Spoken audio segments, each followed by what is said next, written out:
Pinangunahan ng ilang imam at sultan ng panalangin para sa mapayapang pagresolba ng standoff sa Sabah sa pagitan ng ilang Pilipino at ng mga otoridad ng Malaysia. May ulat on the spot si Sherry Ann Torres. She?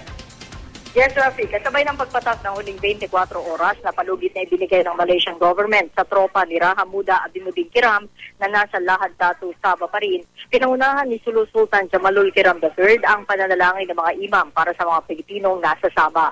Pero ang panalangin, sinamahan na rin nila ng kamanyan para iakyat o ipasa na lang sa Panginoon ang kaluluwa ni na Abimuddin at mga kasama niya.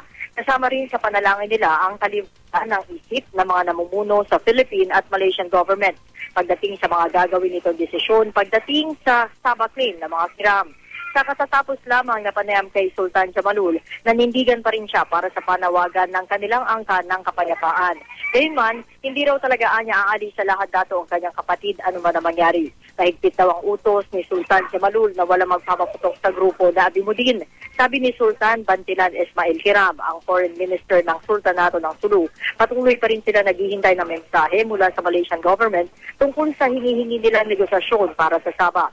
Dakong alas 11 ngayong umaga, nakausap pa raw ng mga Kiram si Abimuddin na itinangging nagkaroon ng putukan doon sa Lahad Datu. Katunayan daw, kumakain pa sila ng baka ng mga oras na yon. Samantala, Rafi, patuloy man sa pagpatak ng oras, kumpiyansa pa rin daw si Sultan Jamalul na hindi magkakagulo sa Lahad Datu. Partikular na ang pagkakasakita ng mga Muslim.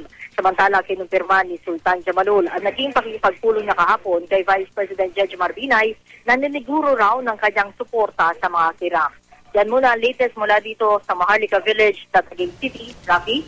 She, sa ating pagkakaalam, dalawa na yung deadline na lumipas. Ano mangyayari dito sa mga susunod na oras? Meron bang balita mula sa DFA at nakikipag-coordinate ba sila dito sa Sultan? Oo. Ang huling nalaman natin, magkakaroon ng press conference dakong alas 2 ngayong hapon ang Department of Foreign Affairs. Pero dito sa panig ng mga Kiram, kanina habang nagsasaluhan tayo ng interview, ilang ulit silang tinanong kung merong mensahe o ano bang pahayag na ipinararating sa kanila ang Malaysian government. Pero ang sinasabi nga nila Sultan Jamalul, gayon din ang kanyang kapatid na si Sultan Bantilan Ismail, ay wala pa rin silang natatanggap na mga pahayag o mensahe mula sa Malaysian government. Daw sa tinitignan nila na magiging avenue o medium kung ano man na magiging mensahe ng Malaysian government ay ipapadaan daw ito sa Philippine government. Rafi? Okay, maraming salamat, Sherry Ann Torres.